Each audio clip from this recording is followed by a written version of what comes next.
You might like this one, Yazzo. A cheeky little Tasmanian.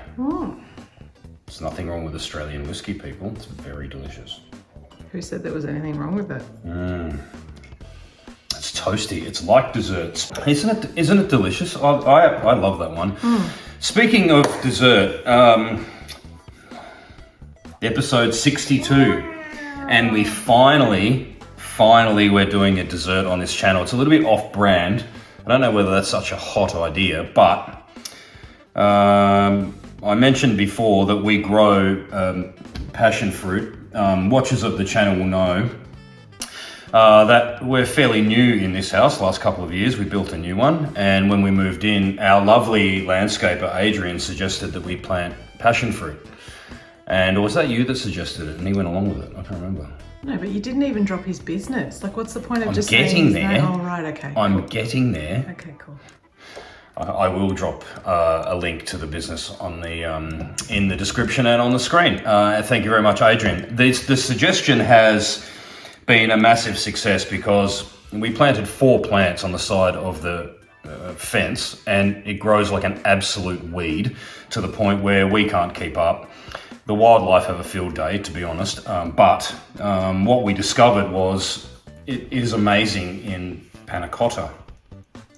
We eat it just with a spoon all day, every day during summer, but in Panna Cotta it's absolutely delicious. So today, passion fruit Panna Cotta, one of the easiest desserts you will make. Looks hard, isn't hard, made a lot easier by, I'm not going to unmold the bloody things, we're going to put it in a cheeky little mason jar and serve it in that. Is that actually a mason jar? I'm not good with stuff like that. It's a jar. It's a jar. With a lid. It's just magnificent. So, passion fruit. If you're not familiar, and friends I have spoken to, a lot of people are not familiar, I wasn't familiar. But since I've moved in here, during summer, I basically turn into a bloody passion fruit. So, passion fruit. So for those of you that don't know, I'll cut one in half so we can have a little look. That's what they look like. Delicious. It's a tropical fruit, but it's a very forgiving tropical fruit. Melbourne is not tropical in weather, but they do grow in low-lying areas and more cooler, temperate climates. So we gave it a go. It worked. It was a success. And you can eat them, kind of seeds and all. Just dish a bit out of here like that. Oh, you're going to eat it? Okay, yep. Oh, yeah. I mean, okay. I'm not going to waste it. I'll move away. And you can chew the seeds, or you can just swallow it. Move it along. This makes me feel awkward.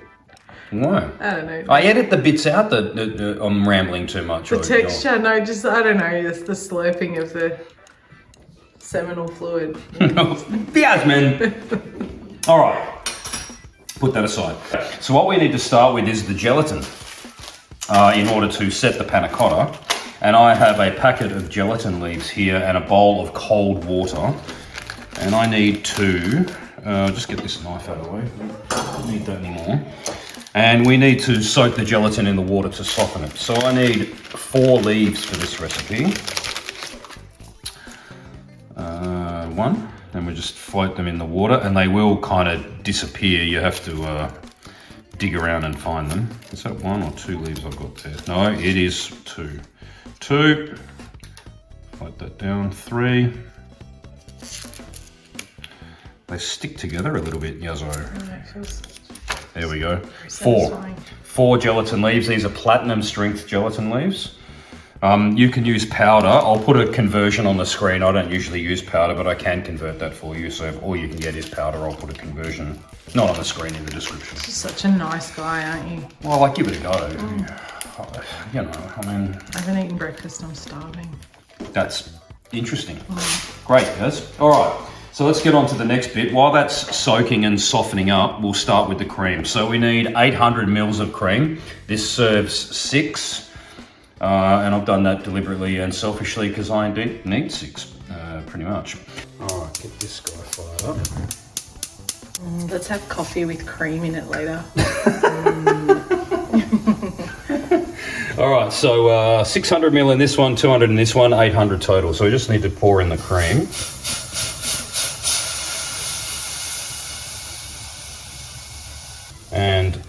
200 from in here. To that I have 90 grams of sugar. Just pour that in. And we want 3 teaspoons of vanilla bean paste. This is organic paste with the seeds in. Let's pour that in.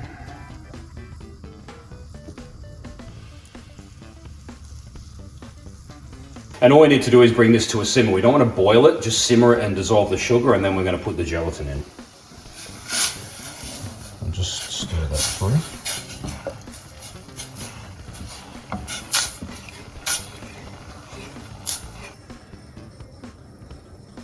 So that's come to a simmer now. We can turn the heat off. We don't need the heat anymore. That's served its purpose. And what we need to do is fish around in here for our softened gelatin. And you can see that's gone all very soft.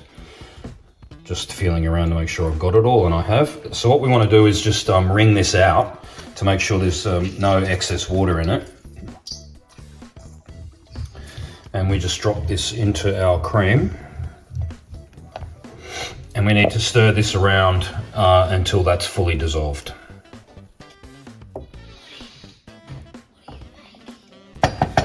Okay, so we're just going to let that cool slightly, and then we'll pull it. It's the ghost. Fuck was that?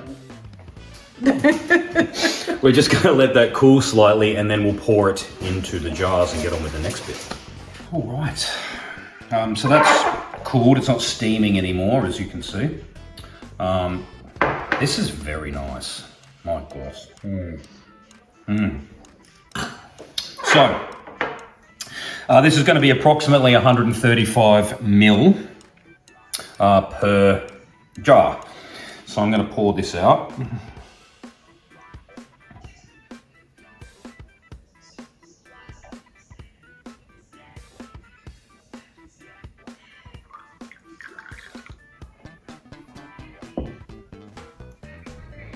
Yum.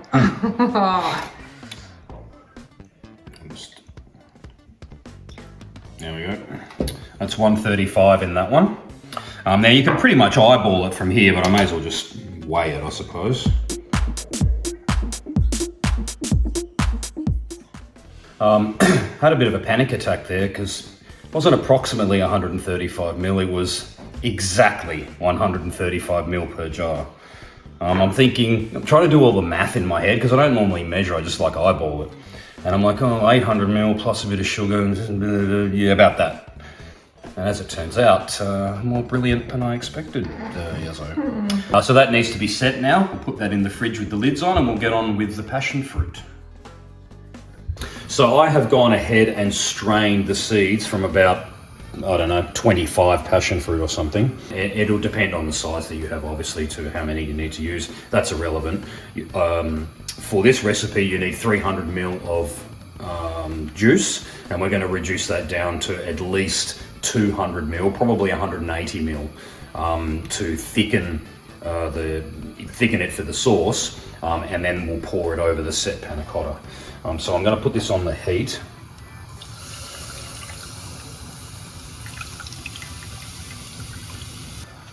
Okay, now for the tricky bit. So, panna cotta is really sweet. I don't want to add sweet on sweet. I want a little bit of tart. The juice as it is tart, but a little bit too tart. So, it depends on what pulp you use, what juice you use, what the quality of your fruit is like, to how much sugar you need to add. So what I'm going to do, I'm going to add this teaspoon by teaspoon and let it dissolve until I'm happy with it. So the final recipe will be in the description for what I have used, but I recommend you go bit by bit to make sure you've got a nice balance of tart versus sweet. So I'm going to add 1 teaspoon now. I just want to soften it ever so And I want to slightly. turn this heat down now that this is coming up. There you go, so turn that down a bit. That's starting to thicken on us already, which is great. I'll just give that a little taste. I reckon one more, guys. I'm going to put 1 more in.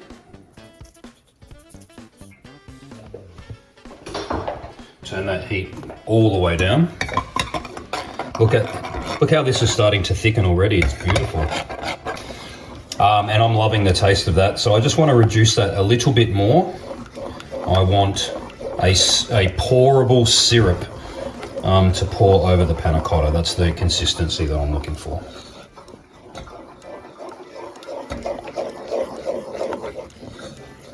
So the tricky bit is that we can't pour this while it's hot. We can't pour it until the panna cotta sets. As this cools, it's going to thicken a little bit as well. So you need to kind of judge, you need to get it to a thickness that you're happy with, knowing that it's going to thicken a little bit more as well. At the end of the day, it wouldn't be a disaster anyway, because it's going to be bloody delicious, even if it's a little bit runny, right? But that's the tricky part. So I'm fairly happy with this the way it is. I'm going to turn this off now and put it in the fridge until tomorrow. So that's it for today. See you guys tomorrow.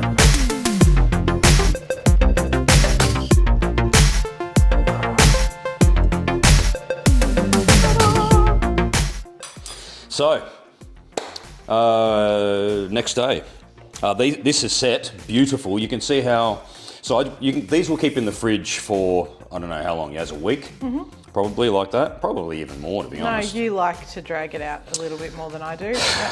Here come the complaints, people. Mm-hmm. The good part about this is if you're cooking for a crowd, you don't have to worry about unmolding them, which is a massive stress. And you can just leave them in the fridge with the lid on, and it's amazing. So I'll give you a little look at what it looks like now. And that is completely set, of course. So what we're going to do is a couple of, come in nice and close here, Yazzo. I'm going to put a couple of spoons of the passion fruit in here, and I am not going to spill it.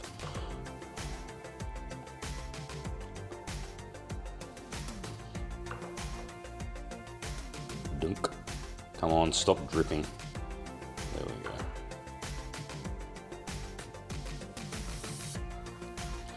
A little bit more for good luck. There we go, so there's our passion fruit. Look at the contrast, oh, it's so lovely. All right, so that's our passion fruit sauce. All right, so I've got some pistachios here that I've just chopped up, and I'm gonna put a few of these in. Now, important, just before we do that, Yaz, what I'm about to show you now, you can put the passion fruit in and leave it in the fridge, but the toppings we're about to do, don't put those in until you're about to serve it. Because it is a sauce, not a gel on top, so they won't sit. Besides which, you don't want the nuts to go manky in the fridge. Some lovely pistachios just on top. Colour contrast is beautiful. It is very nice. Perfect. And we were out just pottering around and shopping yesterday, and I came across some edible rose petals, and I thought, I wasn't going to do this, but I thought, well, that might be a nice cheeky little fancy things. But they are very perfumey, so don't overdo it. I've got a tiny pinch, and just for serving purposes, I'm just going to pop those on top like that. Look at you decorating panna cotta and not sinking your teeth into a giant hunk of flesh. Fucking Masterchef here. Masterchef here. All right, photographs done. This is just gorge. I mean, just look at that. If your friends are not going to be impressed by that, they're not going to be impressed by anything, really, to be honest. All right, I'm going in. Worthwhile noting that I can't have the whole thing right now because these are actually for a cheeky little dinner party this evening, but mine's going to have a bite out of it. All right, let's go. We'll get a little bit of everything. Oh, it's wobbly, Yazzo, look at that. Yeah. Cheers.